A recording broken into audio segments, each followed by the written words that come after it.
On va rentrer tout de suite dans le message. J'espère que vous allez bien. J'en profite pour accueillir toutes les personnes qui nous suivent sur le live Facebook. Est-ce qu'on peut les applaudir également? Merci les amis de nous faire l'honneur d'être avec nous ce soir parce que vous êtes ici chez vous, que ce soit physiquement ou que ce soit derrière votre écran. Vous êtes ici chez vous. Momentum Jeunesse est votre maison. Non? C'est leur maison également, non? Yes. Alors mettez-vous bien. On va poursuivre la thématique cette année qui s'appelle Né pour être... Né pour être... On appelle ça du bourrage de crâne. À un moment donné, ça va rentrer. Vous allez savoir la thématique de cette année. J'ai beaucoup aimé, en tout cas, ce que Dieu nous a partagé le mois dernier sur la grâce. La grâce de Dieu. L'idée que nous sommes appelés à nous faire grâce les uns les autres et faire grâce à nous-mêmes. Pourquoi? Parce que souvent, on fait des erreurs. Ok? Si tu es honnête 2 secondes, tu le sais que ça t'arrive souvent de faire des gaffes. Récemment, j'ai vu quelqu'un, j'ai appris que quelqu'un avait fait une gaffe assez monumentale quand je suis parti au Québec avec Jean-Marie Mourier, ici présent devant moi. Je me suis dit, qu'est-ce qu'il va raconter? Nous sommes accueillis au Québec, nous avons été rencontrer différentes églises et différents leaders. Et d'ailleurs, vous avez le bonjour de l'église de la Chapelle, d'Impact, Nouvelle Vie. Toutes ces églises-là nous ont dit qu'ils nous suivaient, qu'ils étaient avec nous, qu'ils priaient pour nous également. Amen. Et ouais, on a le droit d'applaudir ça. On peut les remercier également.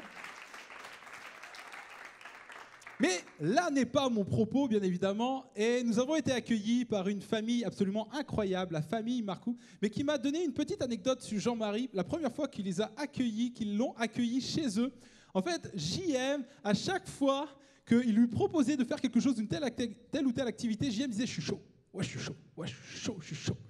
Et en fait, ils nous ont partagé là, cette fois-ci, que ça les avait un petit peu choqués. Pourquoi? Parce que là-bas au Québec, je suis chaud, ça ne veut pas dire tout à fait la même chose. Ça veut dire je suis chaud, je suis un chaud lapin, quoi. Alors imaginez, Jean-Marie, on va faire un tour en promenade. Ouais, je suis chaud lapin. Imagine le délire 2 secondes. Et on les remercie, on les applaudit également, la famille Marcoux qui a été exceptionnelle avec nous. Mais ça nous arrive, et c'est pour ça que, bien évidemment, ce cœur familial faisait grâce à Jean-Marie. Mais je ne veux pas comme juste jeter la pierre à Jean-Marie. Je sais que le mois dernier, il m'est arrivé également, et je sais que vous m'avez fait grâce, bien évidemment, de faire peut-être une petite boulette ici sur cette estrade. Notamment, il se peut que j'ai utilisé un mot qui n'était comme pas très bien employé. Vous regarderez la vidéo, mais le mot bolos, évidemment, ne veut pas dire quelqu'un de très musclé ou de très viril. On est d'accord avec ça. Donc, mais je sais que je prêchais sur la grâce et je sais que j'avais en face de moi des hommes et des femmes de grâce qui me faisaient grâce. Honnêtement, je voyais Bonnie qui était en PLS, il a fallu le réanimer tellement il était mort de rire. Mais je ne siégerai pas parmi les moqueurs, bien évidemment.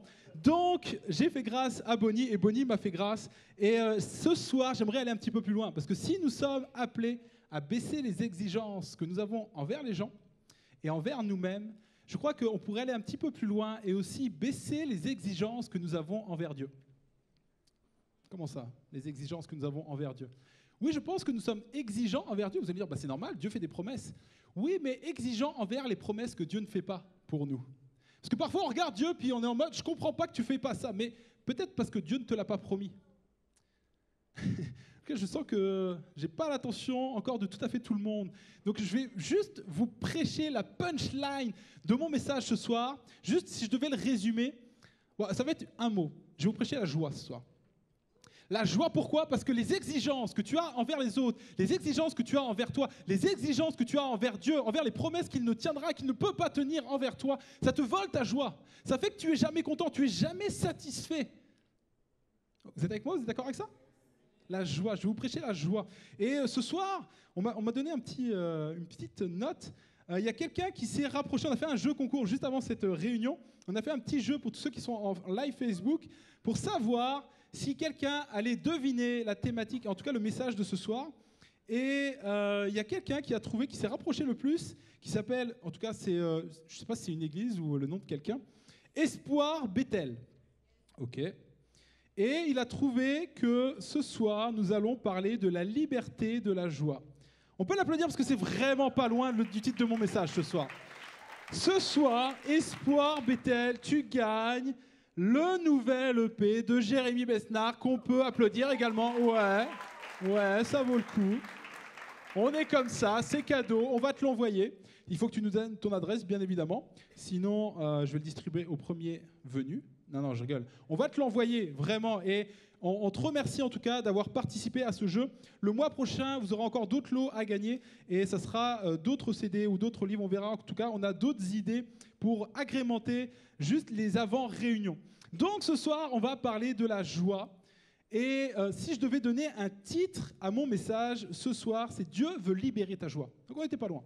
Dieu veut libérer ta joie. La joie, c'est quelque chose d'important. C'est cette petite chose à l'intérieur de toi qui ne demande qu'à sortir. On est d'accord ? Tu sais, des fois, ça bouillonne à l'intérieur, et puis tu la contiens un peu, parce que tu sais que la joie, si tu la libères, ça peut devenir n'importe quoi. Hein ? Est-ce que ça vous est déjà arrivé d'être dans votre chambre, et puis d'apprendre une bonne nouvelle, ou de mettre la musique, ou alors d'être en train de passer le balai ou l'aspirateur, puis tout d'un coup, là, il y a une bonne musique, et ça devient n'importe quoi, ou tu apprends une bonne nouvelle, et puis tu te mets, je sais pas, ton corps commence à perdre le contrôle, ou tu commences à rire tout seul. Parce que la joie... Ok, c'était pas le rire le plus incroyable que j'ai jamais fait. La joie, quand ça sort, c'est n'importe quoi. C'est pour ça qu'on la contient. Parce que la joie, c'est pas quelque chose que finalement tu peux véritablement mettre en boîte. C'est pas quelque chose que quand ça sort, tu la contrôles plus. Le roi David, quand il a vu l'arche arriver dans la maison de David, il a perdu le contrôle. Il s'est mis à danser, à sauter dans tous les sens, à tel point que sa femme lui a dit « Mais tu me fais honte, gars. Tu me fais honte. » Elle avait honte de lui. Mais parce que la joie, quand tu reçois vraiment cette joie, quand tu la ressens au plus profond de ton cœur, elle demande qu'à sortir et à s'exprimer. Ça fait même pleurer les plus durs d'entre nous. Oui, même toi, qui es là, Thomas Dabra, dans ce lieu.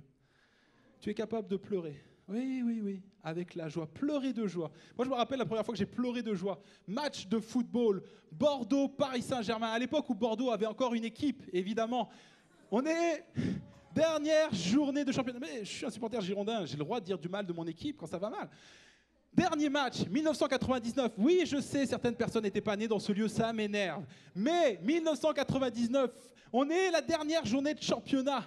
Paris-Bordeaux. Après un championnat absolument palpitant entre l'Olympique de Marseille et les Girondins de Bordeaux, où les deux équipes se tiraient la bourre, ils passaient devant premier, deuxième. Et là, la dernière journée, les Girondins de Bordeaux sont premiers. Il leur suffit d'une victoire. Et là, Parc des Princes, il leur suffit d'une victoire. Bordeaux ouvre le score, bien évidemment, mais tel un scénario Hitchcockien. Paris revient, égalise. Et là, je regarde mon père d'une manière complètement détruite. Mais là, Bordeaux remarque, passe devant 2-1, mais Paris remarque 2-2, les dernières minutes arrivent, 89e. Bordeaux n'est pas champion. Je vois déjà les Marseillais me chambrer. J'avais mal à l'intérieur de moi-même. Mais la lumière est venue, les amis. Sylvain Wiltord passe en profondeur pour Pascal Feynouno, qui fait cette fameuse petite frappe entre les jambes. Je ne sais même pas comment elle est passée au ralenti. Dans une scène au ralenti, les amis, j'ai exulté, j'ai pleuré. J'ai regardé mon père, je lui ai dit c'est le plus beau jour de ma vie. J'ai pleuré, les amis. J'étais tout seul dans le stade du Parc des Princes avec mon père, on se prenait dans les bras. J'ai pris le gars à côté de moi, je le connaissais pas, je m'en fous. Mais vas-y, c'est le plus beau jour de ma vie. La joie. Oui, après je suis devenu chrétien, j'ai arrêté de me m'égosiller pour des choses aussi peu importantes. Mais la joie, ça ne se contient pas, les amis. C'est quelque chose d'important, quelque chose... Vous rigolez là, mais ce sentiment-là, c'est pas quelque chose que j'ai décidé d'arrêter d'avoir envie de vivre, par contre. Cette joie-là, peut-être que ça fait un moment que tu ne l'as pas ressentie. La véritable joie, celle qui n'est pas contenue. Parce que des fois, devant les autres, c'est un peu... oui, je suis heureux, là. Tu sais, tu la contiens un petit peu parce que tu ne veux pas être ridicule. Mais la vraie joie, est-ce que tu l'as exprimée, là, dernièrement ? La vraie joie, quand tu apprends une bonne nouvelle et que tu ne contrôles plus rien et que c'est carnaval. La vraie joie, les amis. La vraie joie. Et je vais vous donner des clés ce soir pour expérimenter la vraie joie que l'on trouve dans le nom de Jésus-Christ. Pourquoi ? Parce que je crois qu'en tant que chrétien, nous devrions être les personnes les plus joyeuses au monde. Ok ?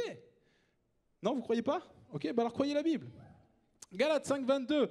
Mais le fruit de l'esprit, c'est l'amour, la joie, la paix, la patience, la bonté, la bénignité, la fidélité, la douceur et la tempérance. Il me semble avoir vu le mot joie là-dedans. La joie. Le fruit de l'esprit, si Dieu est en toi, s'il vient à ton contact, tu repars avec de la paix, mais avec de la joie également. Je sais pas si ça t'est arrivé d'arriver au devant Dieu, tu étais triste dans ton âme, mais tu as la possibilité, si tu viens auprès de Christ, de repartir avec de la joie, parce qu'il est ce Dieu de joie également. Nous, on imagine, puis c'est vrai que des fois dans les films, on voit Jésus très très sérieux, puis il commande à la tempête. Tu sais, on voit un Jésus très très sérieux, mais je crois que Jésus était incroyablement joyeux. Joyeux. Moi, je vous prêche un Jésus joyeux qui te donne la joie, qui te la communique quand tu ne l'as plus. Et Dieu est capable. Et j'entends dans vos pensées, j'entends, mais oui, mais Ben, tu ne connais pas mon histoire. Tu ne sais pas ce que je vis actuellement. Tu ne sais pas ce qu'on a dit de moi. Tu ne sais pas que moi, je n'arrive pas à tout mettre dans mon agenda, que je suis stressé, puis je n'arrive pas à être joyeux avec ça. Puis tu sais pas ce qu'on a pensé de moi, et puis ce qui m'est arrivé avec ce gars-là. Tu ne sais pas ce qui s'est passé dans ma vie. Je crois que Dieu est capable de te donner de la joie quand même. Je crois que Dieu est capable de faire repartir ton cœur comme il est capable, comme un chirurgien, alors que ça fait un moment que tu as pu ressentir émotionnellement de la joie, ou alors de manière éphémère. Je crois que ce soir, il y a ton cœur émotionnel qui va repartir et que tu vas ressentir de la joie. Parce que Dieu est celui qui réanime les cœurs qui sont comme cadenassés. Dieu va faire ce miracle pour toi. Il va te donner de la joie. Alors, est-ce que ça vous intéresse de voir comment accéder à cette joie qui n'est pas une joie éphémère ou passagère, mais une joie en tout temps et en toutes circonstances? Ça vous intéresse? Au moins 2 secondes. Dites-le moi si on arrête tout de suite. Amen. Au moins pour toi, je vais continuer. J'ai bien sauvé. Dieu veut libérer ta joie. Est-ce que tu as remarqué que ce n'est pas les personnes autour de toi qui ont tout pour être heureux qui expriment cette joie? Nous, au Québec, on a rencontré avec JM, une personne incroyable qui s'appelle Marilyn. J'aurais pu vous envoyer sa photo. Certainement que je partagerai un peu de son témoignage. Je lui ai demandé, elle m'a dit, je vais vraiment te mettre ça sur papier, je vais l'envoyer. Les amis, avec JM, je pense qu'on n'a jamais rencontré une personne aussi drôle et joyeuse qu'elle. Concrètement, je vous promets, on a été bluffés. Mais quand tu écoutes son histoire, je crois que j'ai jamais entendu une histoire aussi triste qu'il y a derrière tout ça. Paradoxalement, c'est incroyable. Et des personnes qui ont tout pour être heureux se suicident. Contrairement, alors je crois que la joie n'est pas liée aux circonstances. Je crois qu'il y a une joie à aller chercher qui transcende les circonstances. Et ça, cette joie-là n'est accessible qu'en Christ. Amen. Vous voulez savoir pourquoi? Vous voulez savoir comment ça se passe? Est-ce qu'on pourrait ramener les 2 plots, s'il vous plaît? Je vais vous montrer la joie que propose ce monde. Ok? Est-ce qu'on peut applaudir, s'il vous plaît, les régisseurs? Très beau travail, très beau travail. Yes, yes, yes. Magnifique. Non mais prends ton temps, vas-y aussi. Hein. Tu sais, il a roulé un peu les épaules quand même. Hein. La joie que te propose ce monde, c'est je suis ici. Et ce deuxième plot, je suis à un point A, je vais à un point B. Le point B est l'objet de mes désirs. Je serai heureux que quand j'aurai accès à ce que mon cœur désire. Ok? Sauf que ça, c'est très aléatoire et éphémère. Parce que la difficulté, c'est que ce désir, peut-être que tu ne l'atteindras jamais.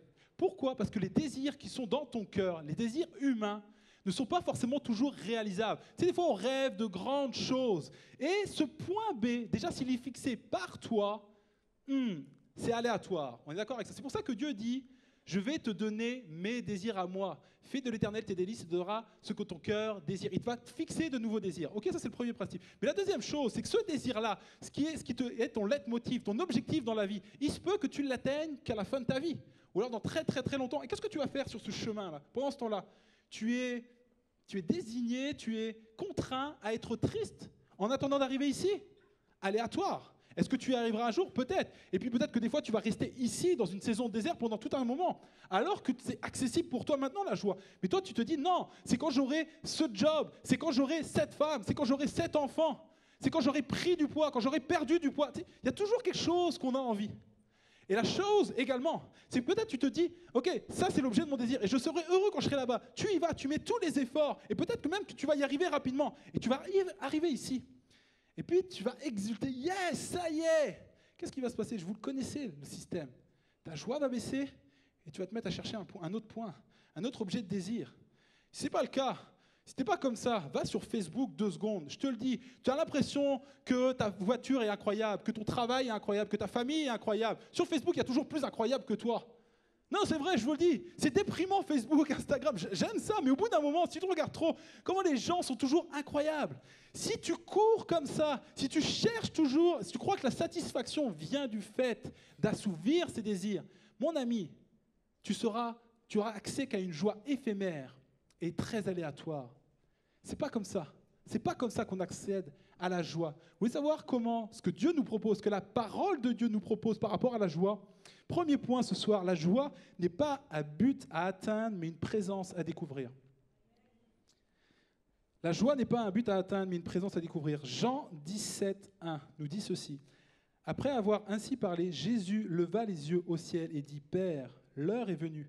Glorifie ton Fils, afin que ton Fils te glorifie, selon que tu lui as donné pouvoir sur toute chair, afin qu'il accorde la vie éternelle à tous ceux que tu lui as donnés. Or, la vie éternelle, c'est qu'ils te connaissent, toi, le seul vrai Dieu, et celui que tu as envoyé, Jésus-Christ. Je répète cette dernière phrase.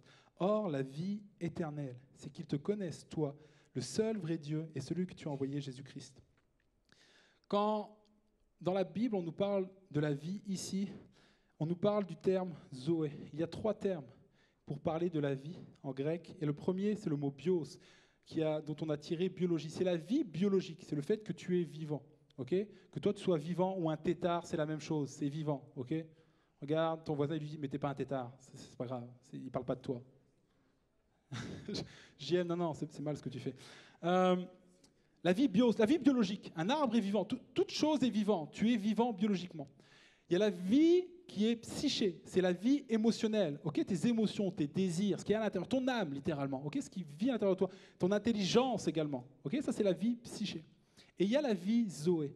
Et la réalité, c'est que tu peux être vivant biologiquement, mais être mort au niveau du psyché, de l'intelligence. On appelle ça même une mort cérébrale. Tu peux être vivant biologiquement, mais que ton esprit, que tes émotions ne soient plus là, soient déconnectées.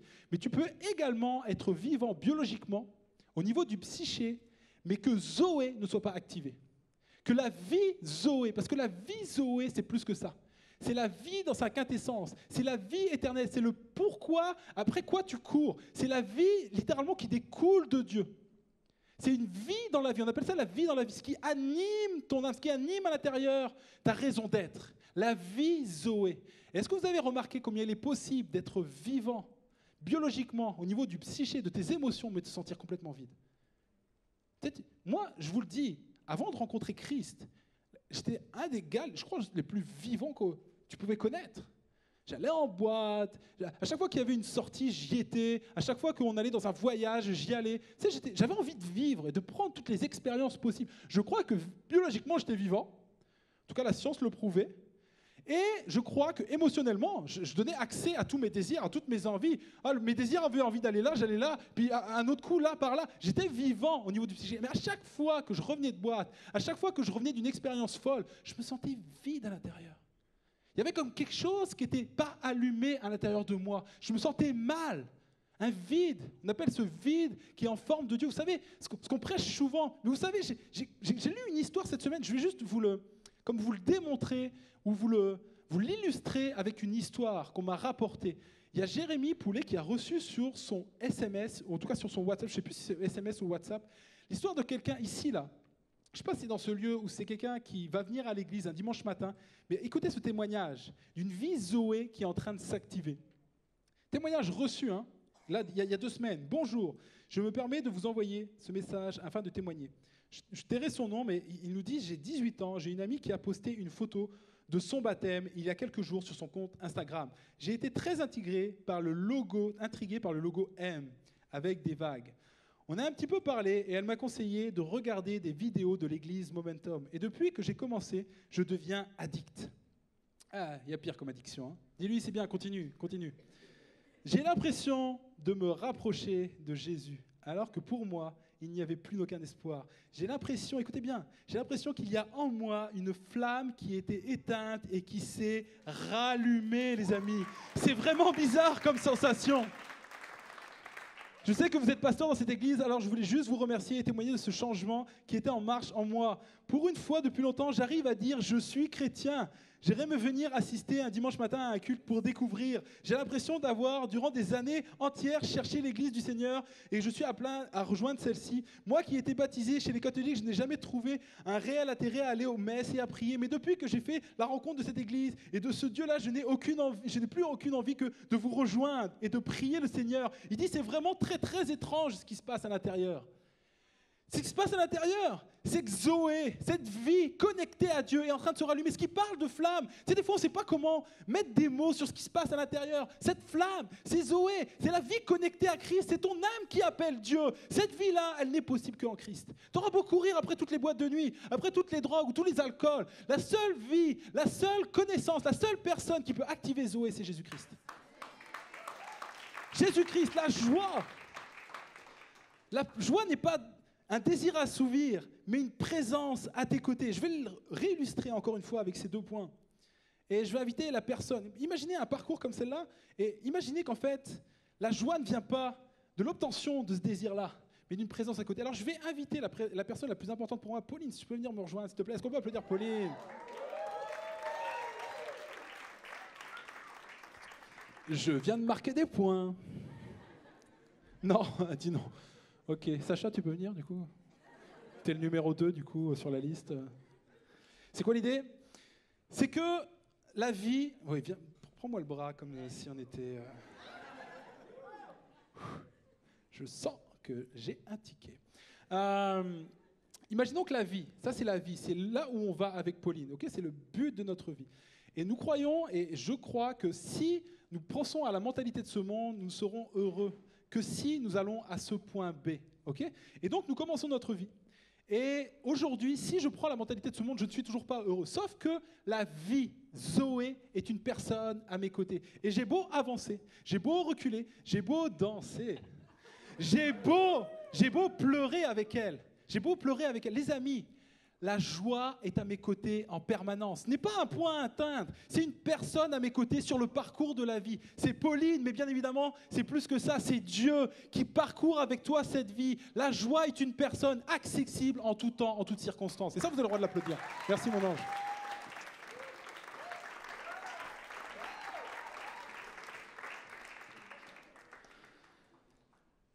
Larry Crabb, dans un livre que j'ai lu cette semaine, lisez ceci, écoutez bien, ça va être affiché juste derrière vous, juste derrière moi et juste devant vous plutôt. La vraie vie, c'est de connaître Dieu. C'est Jésus qui l'a dit, c'est le passage que l'on vient de lire.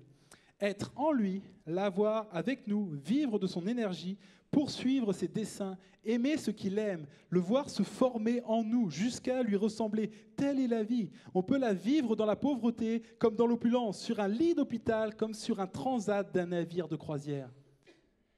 C'est ça la vie, c'est ça la joie accessible en tout temps, en toutes circonstances, parce que la joie est une personne. Si tu vois la vie et la joie comme un but à atteindre, ça va être aléatoire et éphémère. Alors que si c'est une personne, peu importe si tu es dans l'opulence ou si tu es dans un moment difficile, elle est toujours là, la personne à côté de toi. Cette présence, elle est là. Et encore plus, j'irai même plus loin. Les amis, si vous comprenez ça, si vous mettez votre joie dans la présence de Dieu, plus que dans les bénédictions de Dieu ou les buts à atteindre, d'accord ? Parce que c'est de ça qu'on parle. Si vous mettez votre joie dans la présence de Dieu, c'est accessible tout le temps. Et parce que ton but dans la vie et ta joie, c'est de connaître davantage Christ, alors sache une chose, dans les souffrances, tu vas apprendre à connaître encore plus Christ. Et donc la souffrance devient une source de réjouissance. Accessible tout le temps, en permanence, parce que cette joie est une personne qui t'accompagne sur ton chemin. Dieu n'a pas promis, les amis, que nous n'aurons pas de difficultés, mais il a promis que sa présence serait toujours là à nos côtés. Amen. Est-ce qu'on peut applaudir notre Dieu ? Vraiment. Moi, ça m'a percuté, je vous le dis. La joie provient de la présence de Christ. Et ce même, en tant que chrétien, je m'aperçois que parfois on a tendance à l'oublier et à plonger nos yeux, comme dans cette ancienne mentalité, comme dans cette mentalité avec les 2 plots là, sur les bénédictions, sur les désirs qui émanent de notre cœur. En fait, on prend Christ et on prend la faveur de Dieu comme un moyen d'atteindre nos désirs humains. Et finalement, au bout d'un moment, on aime Christ comme l'ancienne façon, comme le monde aime. Et donc on aime Christ pour ce qu'il peut nous apporter plus que pour qui il est. C'est très rapide. Je vous le dis, c'est très très très rapide. Moi, je suis venu à Christ, je pense que j'aimais sa présence. Mais naturellement, à force qu'il m'inonde de ses bénédictions, je pense que finalement, je glisse et j'ai glissé petit à petit vers l'amour des bénédictions plus que l'amour de Christ. Et c'est ça que je veux réveiller en vous, l'amour de la présence de Christ plus que l'amour de ses bénédictions. C'est ce que tu dois chercher, c'est la quête ce soir pour toi. Parce que le problème, c'est que si tu gardes ce mode de fonctionnement dicté par tes émotions, en fait, tu vas prendre de tas de mauvaises décisions. Non seulement tu ne vas pas être heureux, tu vas être joyeux de temps en temps quand tu seras ici. Mais ça, c'est éphémère. Ce point B est éphémère. La présence de Dieu, jamais. Mais ce point B est éphémère. Non seulement tu vas être joyeux de temps en temps, mais en plus de ça, tu vas prendre de mauvaises décisions. Si tes décisions sont prises par les émotions, par le psyché, par les désirs, alors tu vas prendre de mauvaises décisions. C'est pas ce qu'on dit, c'est parce qu'on conseille aux gens de ne pas réagir sous la colère ou sous l'émotivité d'un moment. Ah, ça vous est jamais arrivé? Ok, je vais me confesser encore une fois parce que je sens que vous avez besoin que je me confesse. Ou je sens que j'ai besoin de me confesser, je ne sais pas.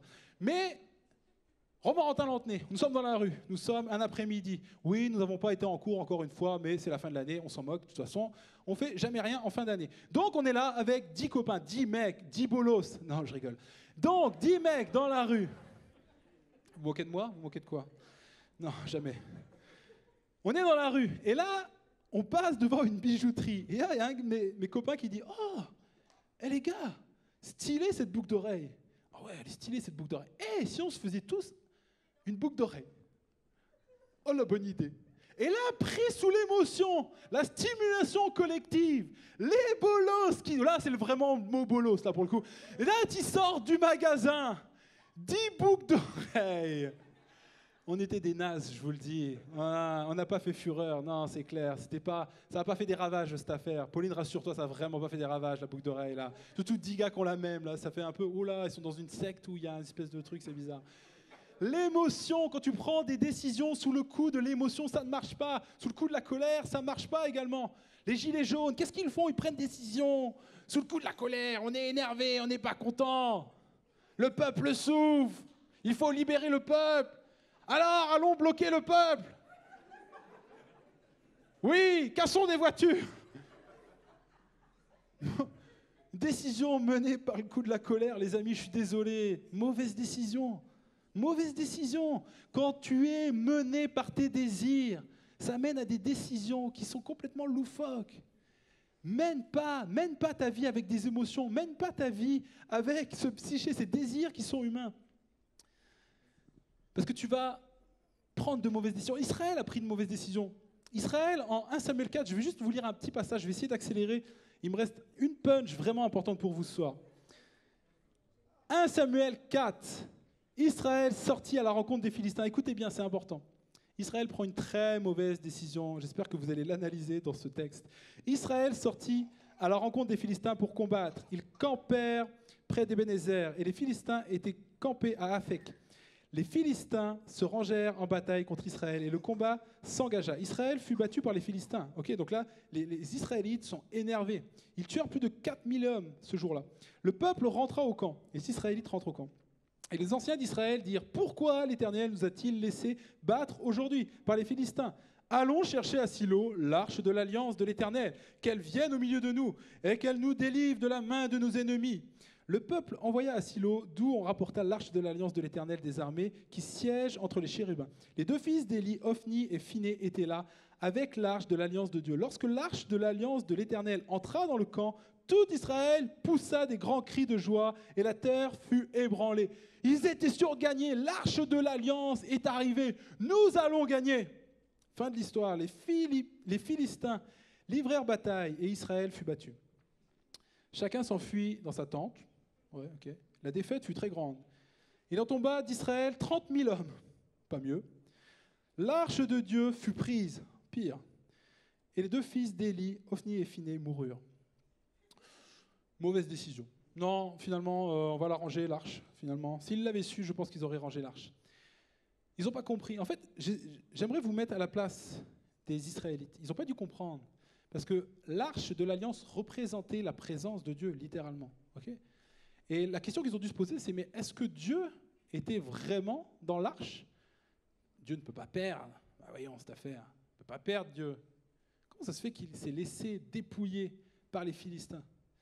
Est-ce que Dieu a perdu? Est-ce que Dieu n'était vraiment pas... Est-ce que finalement Dieu n'était pas dans l'arche? nous voyons que Dieu était dans l'arche. Pourquoi nous le voyons? Parce que les Philistins, ils prennent l'arche, puis ils doivent certainement se gargariser. Ah, ça y est, on leur a dépouillé leur Dieu.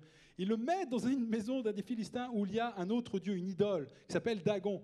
Et chaque matin, quand le gars de la maison arrivait, il voyait Dagon, boum, partait en train de se prosterner devant l'arche. Sans explication. Il le remettait debout, il revenait le lendemain matin, Dagon, boum, explosé par terre devant l'arche. Dieu, les amis, Dieu était dans l'arche. Je crois que Dieu était dans l'arche. Je vais aller un peu plus loin. Dieu était vraiment dans l'arche. À un moment donné, le maître de cette maison dit non, je ne peux pas le garder. Envoyez-le ailleurs. Il l'envoie dans une autre maison. Dans cette ville-là, les amis, Dieu envoyait tellement de malédictions sur le peuple qu'ils n'en voulaient plus. Il envoyait des tumeurs. Les gens étaient en train de mourir. Mais qu'est-ce que c'est que cette arche? Les amis, cette arche, ils l'ont redonnée. On n'en veut plus. On n'en veut plus. On vous la redonne. On vous la redonne. Dieu était dans l'arche. Mais alors, pourquoi le peuple? Pourquoi le peuple a perdu? Pourquoi le peuple a perdu? La raison pour laquelle le peuple et Israël a perdu ce jour-là, on nous l'apprend, puis je vais vous le résumer, je ne vais pas vous le lire. Mais Israël avait méprisé la présence de Dieu.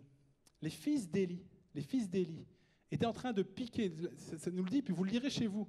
Quelque temps avant qu'on apprenne la bataille et la défaite d'Israël, les fils d'Élie prenaient la nourriture qui était consacrée à Dieu, aux offrandes, ils la prenaient pour eux. Ils bafouaient la présence de Dieu. Et vous savez quoi? Ça montrait une mentalité en Israël en général. Israël était très intéressé par les bénédictions de Dieu, mais ne prenait pas soin de la présence de Dieu. Ils étaient intéressés. D'ailleurs, la preuve, le jour de la défaite, ils sortent Dieu de Silo, de la tente de la rencontre, de ce lieu où ils pouvaient rencontrer Dieu. Ils prennent Dieu du lieu de la rencontre pour le mettre sur le lieu de bataille. Ils sont intéressés davantage par les bénédictions que la présence, que ce lieu de la rencontre où ils pouvaient venir discuter avec lui face à face. Vous comprenez? Ils ont méprisé la présence de Dieu. Mépriser la présence de Dieu pour se concentrer sur les bénédictions. Travers, erreur, faute, c'est quelque chose qui nous parle, les amis. Je ne veux pas que vous soyez comme, ok, les Israélites. Non. Moi, ça me parle, je vous le dis. Le nombre de fois, peut-être dans ma vie, où j'ai préféré les bénédictions de la présence de Dieu, où j'ai méprisé sa présence pour me concentrer sur le Dieu qui pouvait faire quelque chose pour moi. Ça touche à nos cœurs, là. Là, on rentre dans le dur un peu, non? On rentre dans le dur. Moi, je rentre dans le dur, je vous le dis. J'espère que vous aussi, parce que je crois qu'il y a un retour possible de l'arche pour vous ce soir. De la présence de Dieu dans ta vie, de l'importance de la présence de Dieu dans ta vie. Pourquoi Israël n'a pas gagné ce jour-là également? Parce que je crois que Dieu ne peut pas répondre favorablement à quelque chose qu'il ne t'a pas promis. Est-ce que Dieu a promis que tu ne souffriras jamais, que tu n'auras aucune défaite, qu'il ne t'arrivera jamais de rien? Non? Alors pourquoi on tourne nos yeux vers Dieu quand il se passe, quand Dieu ne nous bénit plus? Pourquoi on se tourne vers... Mais qu'est-ce que j'ai fait de mal? Et puis j'ai bien sacrifié un peu ma vie pour toi, puis tu as vu comment je sers, et puis j'ai essayé de me sanctifier. Ça fait 1 an et demi que je regarde plus de porno. J'essaie de faire des efforts, là, je fais quelque chose pour toi. Pourquoi tu ne m'envoies pas? Parce que nous sommes attachés. Je vous le dis, les amis, c'est très vicieux. Nous sommes attachés aux bénédictions qui coulent du ciel, plus qu'à la personne de la bénédiction, plus qu'au Dieu de la bénédiction. C'est sournois, ça arrive. C'est petit à petit que ça arrive. Et là, Dieu veut nous réveiller ce soir. Est-ce que tu te nourris? Est-ce que tu aimes ma présence plus que tout? Est-ce que tu aimes ma présence plus que tout? Revenir à cet état naturel, je ne sais pas comment je dirais, mais cet état de base après laquelle on devrait tous courir, de juste aimer la présence de Dieu. Aimer la présence de Dieu. En fait, j'ai noté ceci, la déception qui vole ta joie vient des exigences que tu as envers Dieu pour des choses qu'il ne t'a pas promis. Parce que le but, écoutez bien, parce que le but de cette vie n'est pas d'avoir des bénédictions, mais de le connaître lui. On revient à la racine de pourquoi tu existes, de pourquoi ces choses ont été créées, de pourquoi tu as été créé, et de qu'est-ce qui va être la source de tes réjouissances. La source de tes réjouissances, ce qui va activer Zoé, c'est de le connaître lui. C'est seulement de le connaître lui. Revenez, puis venez avec moi dans vos histoires, dans vos situations. Peut-être que vous êtes autour d'une table avec un ami ou avec une célébrité, ou quelqu'un en tout cas que vous valorisez particulièrement, que vous aimez particulièrement. Est-ce que vous aimez être à table pour qui il est ou pour ce qu'il peut vous apporter? Bonne question. Est-ce que vous allez voir votre père? Moi, ça m'arrive souvent de remonter à Angoulême et d'aller voir mon père et d'aimer passer juste du temps avec mon père. Pourtant, mon père aime aller à la pêche et puis il essaie un petit peu de m'y emmener. Et moi, la pêche, ça me barbe. Je te le dis, ça me barbe. Chaque fois que je lance la ligne, j'ai l'impression... Il n'y a que moi là que ça arrive. J'ai l'impression que je ne peux pas faire un lancer sans qu'il y ait toute une espèce de guirlande là qui arrive et que je ne peux pas démêler. Puis j'aime pas ça, faut attendre là pendant 1 heure avant qu'il y ait un petit goujon qui arrive, là, qui veuille bien mordre. Ça me fatigue. Mais vous savez quoi, je cours après ça quand même. Je cours après ces moments parce que j'aime passer des moments juste avec mon père. Qu'il me raconte son histoire, qu'il me raconte ce qu'il vit actuellement, ou les histoires passées, juste échanger avec lui, apprendre de qui il est. Vous comprenez ? Aimer la présence de quelqu'un plus que ce qu'il peut nous apporter. Et vous savez, je crois également que cette simplicité dans nos relations, les relations avec Dieu et les relations avec les autres, devrait redevenir dans cette normalité-là. Parce que le monde nous propose du merchandising. Le monde nous propose que tu regardes les gens avec intérêt.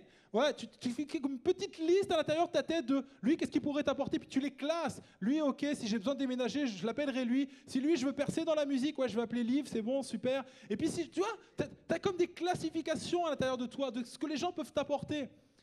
C'est pas de votre faute, les amis. Le monde vous propose ça. Adopteunmec.com, Tinder, la pornographie, c'est que du merchandising. On vous propose quelqu'un pour ce qu'il peut satisfaire, pour toi, plus que pour qui il est. Les amis, je crois que nous devons revenir à des relations simples avec les gens autour de nous pour qui ils sont. Et ultimement, nous devons revenir à une relation simple avec Dieu pour qui il est.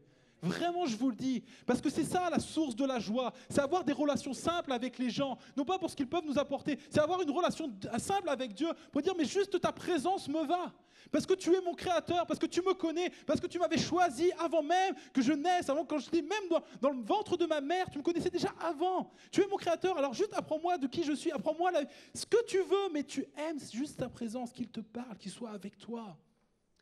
C'est la seule joie qui est véritable. Je n'ai pas d'autre joie à vous proposer qui soit véritable, qui soit durable, qui soit efficace en tout temps, même dans les moments difficiles. La joie d'être dans la présence de Christ. Revenir à l'essentiel. Et je vais inviter les musiciens à venir me rejoindre, parce que je crois que ce soir, Dieu veut ramener sa présence au milieu de ses enfants, au milieu de sa jeunesse. Dieu veut le faire.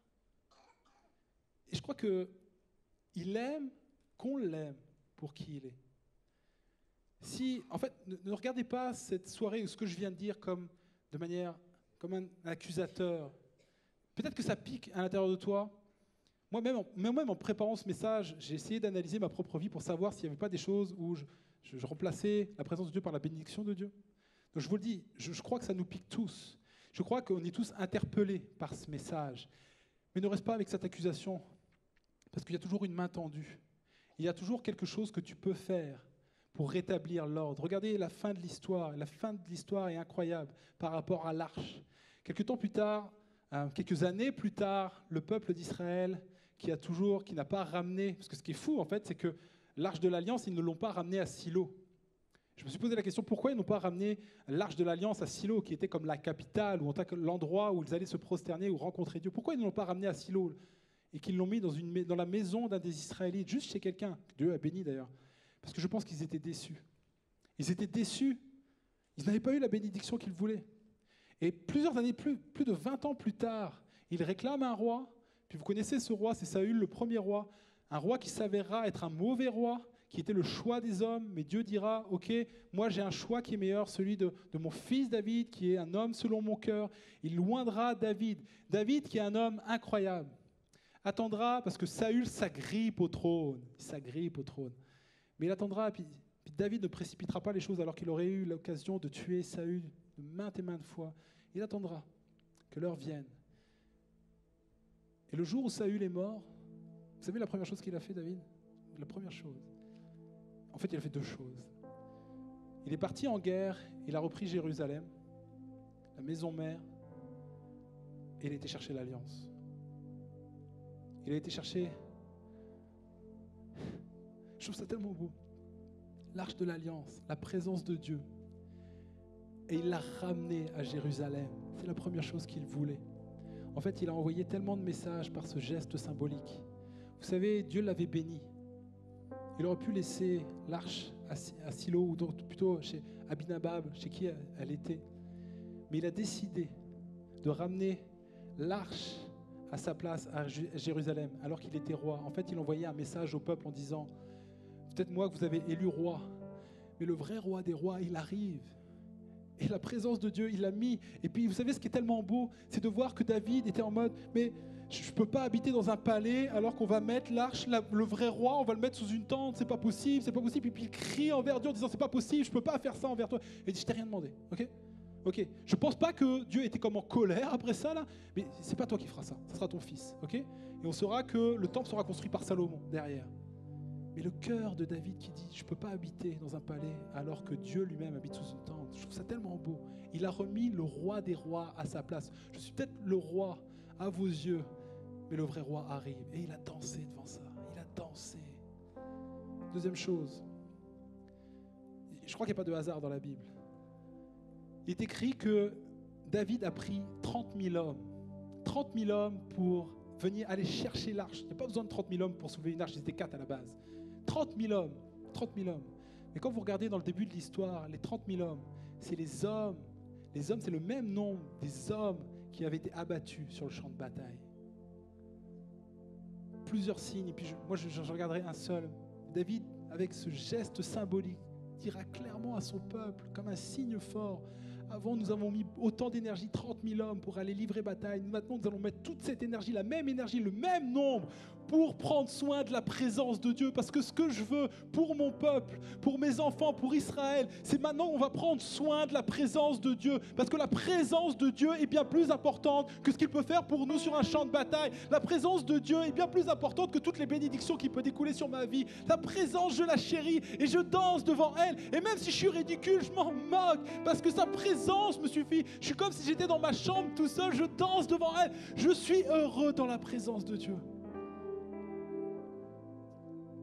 Je crois qu'il y a un retour pour toi ce soir à la présence, à cette essence même de juste aimer la présence de Dieu. Et Dieu veut ramener l'arche dans ta vie, la présence de Dieu dans ta vie, vraiment pour que tu puisses aimer, goûter à aimer la présence de Dieu, regoûter à aimer la présence. Je ne sais pas si tu as aimé ça, en tout cas vraiment à ce que ça te suffise, simplement. Mais Dieu veut faire ce miracle et tu verras que la présence de Dieu, tu pourras dire, expérimenter et dire, sa présence, sa grâce me suffit.